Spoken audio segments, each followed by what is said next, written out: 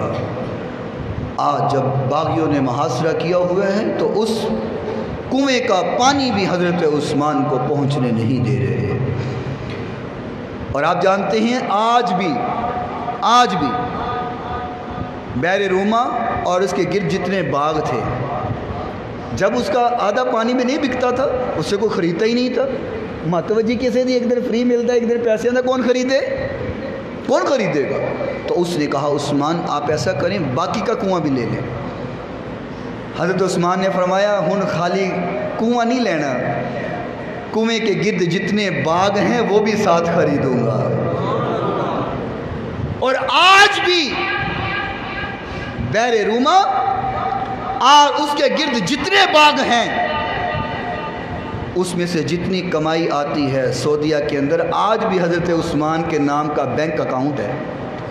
آج bank account آج بھی مدینہ شریف میں موجود ہے، اور ان زمینوں سے جتنی کمائی آتی ہے وہ اس اکاؤنٹ میں جمع ہوتی ہے اور پھر اس کو غریبوں میں تقسیم کر دیا جاتا ہے۔ واہ عثمان، تیرا کیا صدقہ جاریہ آج بھی چل رہا ہے، تو حضور کے پاس آرام کر رہا ہے اور تیری سخاوت کا ڈھنکا آج بھی بج رہا ہے۔ واہ سبحان اللہ۔ لیکن ستم گری یہ ہے کہ آج عثمان کو اس کنویں کا پانی بھی نصیب نہیں ہے۔ 40 دن گزر گئے، سیدنا عثمان غنی رضی اللہ تعالی عنہ تک پانی نہیں پہنچا۔ اللہ اکبر۔ پوچھنے والوں نے پوچھا کہ عثمان جب پانی نہیں مل رہا، کھانا نہیں مل رہا تو گزارا کیسے ہو رہا ہے، زندگی کیسے بسر ہو رہی ہے؟ تو سیدنا عثمان غنی رضی اللہ تعالی عنہ کا ایمان دیکھیے گا اور تقوی کی جو بلندی ہے وہ دیکھیے گا۔ فرمایا کیسے گزارا ہو رہا ہے؟ سیدنا عثمان غنی فرماتے ہیں جب پیاس لگتی ہے میں قرآن پڑھتا ہوں، جب بھوک لگتی ہے میں روزہ رکھ لیتا ہوں۔ واہ سبحان کہ عثمان آپ کی عظمت پہ ہماری کروڑوں جانیں قربان کہ آپ پیاس کو بجھانے کے لیے قرآن کی تلاوت کرتے ہیں۔ اور آج اگر ہم دین سے دور ہیں اور ہماری کم بختی ہمارے اوپر مسلط ہو چکی ہے تو اس کی سب سے بڑی وجہ یہ ہے کہ ہم نے قرآن سے تعلق توڑ دیا ہے۔ وہ معزز سے زمانے میں مسلمان ہو کر ہم خوار ہوئے تارک قرآن ہو کر ہم نے قرآن کو چھوڑا ہے تو ذلت و گمراہی ہمارا مقدر بن گئی ہے۔ حضرت امی جان عائشہ صدیقہ رضی اللہ تعالی عنہا فرماتی ہیں کہ ارسل رسول اللہ صلی اللہ علیہ وسلم الى عثمان فاقبل علیہ رسول اللہ صلی اللہ علیہ وسلم فکان آخر کلام کلمہ ان ضرب منکبہ وقال یا عثمان ان اللہ عسى ان يلبسك قميصا فإن أرادك المنافقون على خلف لا تخله حتى تلقاني فذكر 3 مرات۔ حضرت امی جان عائشہ فرماتی ہیں کہ حضور نبی کریم صلی اللہ علیہ وسلم نے بلواوا بھیجا، فرمایا عثمان کو بلا کر کے لاؤ۔ حضرت سیدنا عثمان غنی رضی اللہ تعالی عنہ تشریف لے کر کے آئے تو حضور نے حضرت عثمان کے کندھے پہ ہاتھ مارا۔ توجہ کیجئے گا، جیسے ہم کسی سے بات کرتے ہوئے یوں ہاتھ مارتے ہیں، کسی دوست سے احباب سے بات کرتے ہوئے اس کے کندھے پہ ہاتھ مارتے ہیں، کوئی بات کہنی ہو، آقا نے حضرت عثمان کے کندھے پہ ہاتھ مارا اور ہاتھ مار کر کے فرمایا عثمان اللہ تجھے قمیض پہنائے گا، منافق اس کو اتارنے کی کوشش کریں گے لیکن تم اس قمیض کو اتارنا نا، اس قمیض کو مت اتارنا، پہنچ جاؤ حتیٰ کہ تم میرے پاس آ جاؤ، اس قمیض کو مت اتارنا۔ اور دوسری حدیث میں حضرت عثمان رضی اللہ تعالیٰ عنہ فرماتے ہیں، حضرت ابی سہلہ رضی اللہ تعالیٰ عنہ روایت کرتے ہیں، فرمایا قال عثمان یوم الدار ان رسول اللہ صلی اللہ علیہ وسلم قد عہد الی عہدا فانا صابر علیہ. فرمایا عثمان صبر کرتے رہنا، صبر کرتے رہنا. جب لوگ تیرے سے قمیض کو چھینے، جب تیرے سے خلافت کو چھیننے کی کوشش کریں، فرمایا عثمان تم صبر کرتے رہنا. سیدنا عثمان فرماتے ہیں حضور نے مجھے وصیت فرمائی کہ تم نے صبر کرنا ہے. 40 دن گزر گئے. سیدنا عثمان غنی رضی اللہ تعالی عنہ پانی بھی پہنچ نہیں رہا، کھانا بھی پہنچ نہیں رہا، قرآن کی تلاوت کر کے گزارا ہو رہا ہے. بالآخر آپ نے دیوار کے اوپر چڑھے اور آپ نے چڑھ کر کے فرمایا لوگو کیا تمہیں وہ وقت یاد نہیں ہے کہ جب تمہارے پاس پینے کے لیے پانی نہیں تھا تو بیر روما خرید کر کے میں نے وقف کیا. لوگوں نے کہا ہاں ہمیں یاد ہے. کہا آج اس کنویں کا پانی تم مجھے پینے نہیں دے رہے. کہا لوگوں کیا تمہیں یاد نہیں ہے کہ مسجد نبوی کی جگہ تنگ پڑ گئی تھی، حضور نے فرمایا تھا آج جو مسجد کو وسیع کرے گا اس کو جنت کی بشارت ہے. کیا میں نے جگہ خرید کر کے مسجد کو وسیع نہیں کیا تھا؟ کہا ہاں عثمان ہمیں یاد ہے آپ نے مسجد نبوی کو وسیع کیا تھا. فرمایا آج اس مسجد کے اندر تم مجھے نماز ادا کرنے نہیں دے رہے، آج اس مسجد میں مجھے نماز پڑھنے کی اجازت نہیں ہے. حضرت عثمان نے باتیں کی اور پھر آپ اتر گئے اور قرآن مجید کی تلاوت آپ نے دوبارہ شروع فرمائی. آپ قرآن مجید کی تلاوت کر رہے تھے اور توجہ کیجئے حضور نبی کریم صلی اللہ علیہ وسلم نے فرمایا فلما دنا من قال یا عثمان تقتل وانت تقرأ سورة البقرة فتقعوا من دمك على فسيكفيكهم الله وهو السميع العليم وتبعث يوم القيامة أميرا على كل مخذول يغبطك أهل المشرق والمغرب وتشفع في عدد ربيعة ومدر. حضور نبی کریم صلی اللہ علیہ وسلم نے فرمایا عثمان، حضرت عبداللہ بن عباس رضی اللہ تعالیٰ عنہ اس حدیث کے راوی ہیں، فرمایا عثمان تمہیں شہید کر دیا جائے گا. عثمان تم شہید ہو جاؤ گے اور جب تم شہید ہوگے تم سورہ بقرہ کی تلاوت کر رہے ہوگے. میرے نبی نے تو یہاں تک بشارت دی ہے. فرمایا عثمان جب تم شہید ہوگے تم سورہ بقرہ کی تلاوت کر رہے ہوگے اور تمہارے جسم کا خون کا قطرہ قرآن مجید پہ گرے گا اور جس لفظ پہ وہ خون کا قطرہ گرے گا وہ فَسَيَكْفِيكَهُمُ اللَّهُ وَهُوَ السَّمِيعُ الْعَلِيمُ ہوگا. یہاں تک میرے نبی نے بشارت دی ہے. لوگ کہتے ہیں حضور کو دیوار کے پیچھے کا پتہ نہیں. میں نے کہا حضور تو یہاں تک خبر دے رہے ہیں کہ عثمان تو شہید بھی ہوگا اور اس وقت قرآن کی تلاوت اس سورہ بقرہ کی تلاوت کر رہا ہوگا اور تیرے خون کا قطرہ فَسَيَكْفِيكَهُمُ اللَّهُ کے اوپر گرے گا. حضور نے تو یہاں تک خبر دی ہے. مستدرک حاکم کی یہ روایت ہے جو میں نے آپ کے سامنے بیان کی ہے اور وہی ہوا. حضرت عثمان تلاوت فرما رہے تھے تو محمد بن ابی بکر اندر گئے، اندر پہنچے تو آپ نے فرمایا کہ اے محمد کیا کرنے آیا ہے؟ تجھے نہیں پتہ کہ تیرا باپ کیا تھا اور تو کیا ہے؟ آج تو کیا کرنے اندر آیا ہے؟ آج تو باغیوں سے مل گیا ہے. حضرت محمد بن ابی بکر واپس چلے گئے. آپ تلاوت فرما رہے تھے، ایک اور باغی اندر گیا اور اس نے نیزہ مارا یا تلوار ماری. آپ کی زوجہ محترمہ نے اپنا ہاتھ آگے کیا کہ میں اپنے خامند کو بچاؤں تو آپ کی 2 انگلیاں کٹ گئیں اور حضرت عثمان غنی رضی اللہ تعالی عنہ کو شہید کر دیا گیا. اور جیسے میرے نبی نے فرمایا تھا آپ سورہ بقرہ کی تلاوت فرما رہے تھے اور جب آپ کو شہید کیا گیا تو آپ کے جسم کے خون کا قطرہ اسی جگہ پر سورہ بقرہ اور پہلے سپارے کا آخری صفحہ اور درمیان کا حصہ اسی جگہ کے اوپر گرا کہ جو لفظ ہیں فَسَيَكْفِيكَهُمُ اللَّهُ وَهُوَ السَّمِيعُ الْعَلِيمُ. اور اس کا معنی یہ ہے کہ گھبرانا نہیں ہے، ان قریب اللہ کی مدد تمہارے لیے کافی ہو جائے گی. میرے نبی نے فرمایا عثمان تو شہید کر دیا جائے گا اور خون کا قطرہ فَسَيَكْفِيكَهُمُ اللَّهُ پہ گرے گا.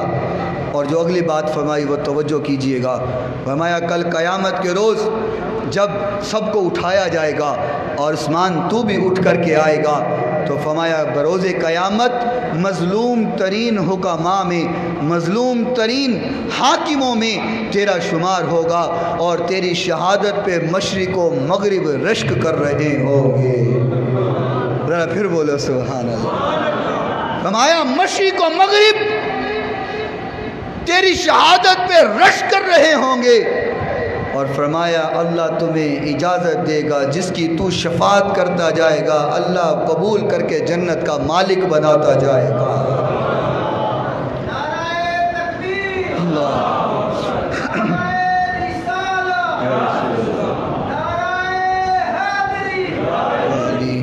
اور یہ جو عظمت و مقام ہے، حضرت سالم فرماتے ہیں کہ ہم حضور کی حیات ظاہری حیات طیبہ میں یہ کہا کرتے تھے، یہ بات کیا کرتے تھے کہ افضل امت النبی صلی اللہ علیہ وسلم بعد ابو بکر ثم عمر ثم عثمان رضی اللہ تعالی عنہم، فرمایا کرتے تھے کہ ہم حضور کے زمانے میں یہ کہتے تھے کہ حضور کے بعد اگر کسی کا مقام ہے تو وہ ابو بکر کا مقام ہے، اس کے بعد کسی کا مقام ہے تو وہ عمر کا مقام ہے، اس کے بعد کسی کا مقام ہے تو وہ عثمان کا مقام ہے۔ اور یہ بات سن لیں اور پھر بات کو ختم کرتے ہیں، وقت ختم ہوتا ہوا نظر آ رہا ہے۔ کل ایک کلپ جو سوشل میڈیا پہ چلتا ہوا میرے پاس پہنچا اور ان قریب ہے وہ آپ لوگوں کی بھی نظر سے گزرے یا آپ کے پاس بھی پہنچ جائے، میں چاہتا ہوں اس سے پہلے آپ کی اصلاح کر دوں کہ کہیں وہ کلپ گمراہی کا سبب نہ بن جائے۔ ایک شیعہ ذاکر بیٹھ کر کے وہ یہ بات کر رہا تھا اور کہہ رہا تھا کہ معاذ اللہ استغفر اللہ ثم معاذ اللہ نقل کفر کفر نباشد، وہ یہ کہہ رہا تھا کہ حضور نبی کریم صلی اللہ علیہ وسلم کی صرف ایک بیٹی ہے نبی کی، باقی 3 بیٹیاں نبی کی نہیں ہیں۔ اور جس انداز میں اس نے اس ویڈیو کلپ کے اندر کہا، یقین کریں اگر کوئی سادہ مسلمان اور سادہ سنی اس کو سن لے تو یقینی طور پہ گمراہ ہو جائے گا، یقینی طور پہ۔ اس نے ایسی گیم اور ایسی کہانی بنا کر کے اس نے کیا کہا، یہ توجہ کیجئے گا، وہ الفاظ پہلے بتاتا ہوں۔ وہ کہنے لگا حضور نبی کریم صلی اللہ علیہ وسلم جب آپ نے اعلان نبوت کیا، جب آپ کی شادی ہوئی تو آپ کی عمر 25 سال تھی، اور پھر پہلے 4 سال اللہ نے اولاد عطا نہ کی، یعنی کہ 29 سال ہو گئے، اور 40 سال کی عمر میں آپ نے اعلان نبوت کیا۔ 29 اور 40 میں کتنا فاصلہ ہے جی؟ کتنے سالوں کا؟ 11 سالوں کا۔ کہتے ہیں ان 11 سالوں میں اللہ نے 2 بیٹے بھی دیے حضور کو، اگر 4 بیٹیاں مان لیں، 4 بیٹیاں بھی دیں تو 11 سالوں میں چلو 7 بچے تو مان لیتے ہیں، لیکن پھر یہ بھی تاریخ میں لکھا ہوا ہے کہ اعلان نبوت کرنے سے پہلے حضور نے اپنی 2 بیٹیوں کو ابو لہب کے 2 بیٹوں سے نکاح کیا ہوا تھا، شادی کی ہوئی تھی۔ کہنے لگا مجھے ذرا بتاؤ 11 سال میں 7 بچے پیدا ہو کے تو جوان کب ہوئے اور شادیاں حضور نے کب کی؟ اس کا مطلب ہے کہ حضور کی وہ پہلی 3 بیٹیاں نہیں تھیں، کیونکہ 11 سال میں 7 بچے پیدا ہو کے تو 3 بیٹیاں جوان تو نہیں ہو جاتی اور ان کی شادیاں نہیں ہو جاتی۔ اس کا مطلب ہے کہ حضور کی ایک ہی بیٹی ہے جو سیدہ پاک سیدہ فاطمہ زہرا رضی اللہ تعالی عنہا ہے۔ اب مجھے ایمان سے بتاؤ کوئی سادہ مسلمان یہ بات سنے گا تو یہ اس پہ یقین کرے گا کہ نہیں کرے گا؟